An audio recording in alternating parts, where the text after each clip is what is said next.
Passage 3. Listen to part of a talk in a history class. The settlement of the American colonies. Today we are going to begin discussing the settlement of the American colonies. We will be dividing our discussions into three parts: Virginia, New England, and the Middle Colonies. Today I want to focus on Virginia. In the 1580s, Queen Elizabeth I granted Sir Walter Raleigh possession of lands across the ocean which had been claimed by an English explorer about 100 years earlier. Raleigh was a daring young man who knew that the Spanish controlled the high seas and that they did not want England to gain a foothold in the Americas. He believed there were great riches in the New World that England could enjoy. He also knew that there was a great risk in founding a settlement and that he needed to plan carefully before trying to establish a colony in the New World. Raleigh organized an expedition of men and ships to set sail to the New World. Raleigh did not make the journey himself, but appointed John White to lead the group and to become governor of the new colony once they arrived. In 1587, about 100 settlers traveling in 3 ships reached Roanoke Island off the shore of the present-day state of North Carolina. White realized food supplies would dwindle before the settlers could harvest a crop of their own, so he returned to England to gather more supplies. Before White returned to England, his granddaughter, Virginia Dare, was born on Roanoke. She was the first child born of English parents on the island. Once White reached England, he was unable to return to Roanoke for nearly 3 years because of the problems on the high seas between England and Spain. When White did return to Roanoke, no one was on the island. All the settlers had disappeared. Today, no one knows what happened to the settlers, and the colony is called the Lost Colony.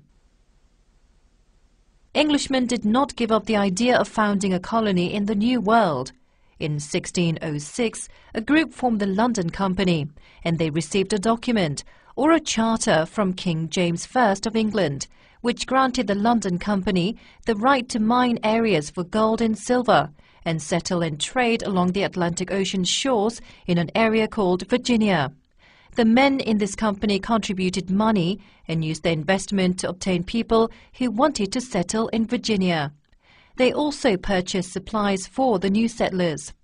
The owners of the London Company hoped that the settlers' trading and mining ventures would be successful and be more than enough to repay them for their investment. In 1607, the shipload of settlers landed on the Virginia shore, and they traveled up a river they named the James River in honor of King James. They founded a settlement along the shores of the river and named their settlement Jamestown. During the first years at Jamestown, the settlers suffered great hardships. The land was swampy and mosquitoes were plentiful. Many people died of malaria and others almost starved because the men had not planted crops. John Smith took over the leadership of the settlement and made friends with the Native Americans, the Indians. He traded with the Indians and required the settlers to begin planting crops. One of the crops they learned to grow was tobacco. The struggles were not really over until 1610, when 3 ships arrived, bringing more supplies. After the ships arrived, the colony began to prosper. One of the reasons the colony prospered was that tobacco began to be grown in large quantities, and the settlers began shipping the crop to England to be sold in Europe. Today, there is a reconstructed village of Jamestown on the site where the original village stood. Have any of you visited this reconstruction? No? It is certainly a site you will want to visit at some point in your life. Have any of you read about the reconstructed village?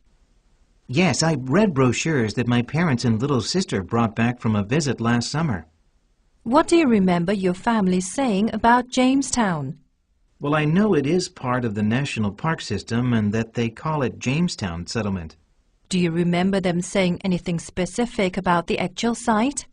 Sure, my dad said they have built replicas of the 3 ships that brought the settlers to the colony and that they are docked at the site. He also told me that visitors can go on board the ships. I think he said the names of the ships were the Susan Constant, Godspeed, and Discovery. I remember from my visit that they're doing archaeological diggings. Do you have any idea why they may be interested in doing that? Well, probably to see how the people lived and to see what their daily lives were like. Also, maybe to find the outlines of the fort and other buildings. Exactly. The artifacts can tell us a lot about the early years at Jamestown. The cemetery can also give us information which will better help us understand what went on there. There is also a glass blowing factory on site. Did you know that European glass blowers came as early settlers and tried to establish glass blowing as Jamestown's first industry? As historians and archaeologists are trying to uncover Jamestown's past to learn more about the settlement, they uncovered the ruins of furnaces used for glass blowing. Today, as a result, a company is making glass on site the way the early settlers made glass, and they are firing the glass in furnaces like the ones that were used during colonial times. The main difference, though, is that the furnaces are heated by natural gas and not wood, which the early settlers used. Glass production at Jamestown is also a result of historical research and archaeological exploration. All that is found is going to help planners prepare for the Jamestown 2007 celebration, which will commemorate the settlement's 400th year. Jamestown is an important site in America's history, and hopefully someday you will be fortunate enough to visit it. But as history students, you know there are many important events and sites in our country. Next class, we will talk about the settlement of New England. As you prepare, I want you to think about the similarities and differences between the two types of colonies. Now get ready to answer the questions. You may use your notes to help you answer. Number 12. What is the talk mainly about? Number 13. Why does the professor mention Sir Walter Raleigh? Number 14. What does the professor say about Jamestown? Number 15. According to the professor, what is the significance of tobacco being grown in Jamestown? Number 16. Why does the professor discuss the archaeological digs that have taken place in Jamestown? Listen again to part of the talk, then answer the question. Next class, we will talk about the settlement of New England. As you prepare, I want you to think about the similarities and differences between the two types of colonies. Number 17. Why does the professor say this? I want you to think about the similarities and differences between the two types of colonies.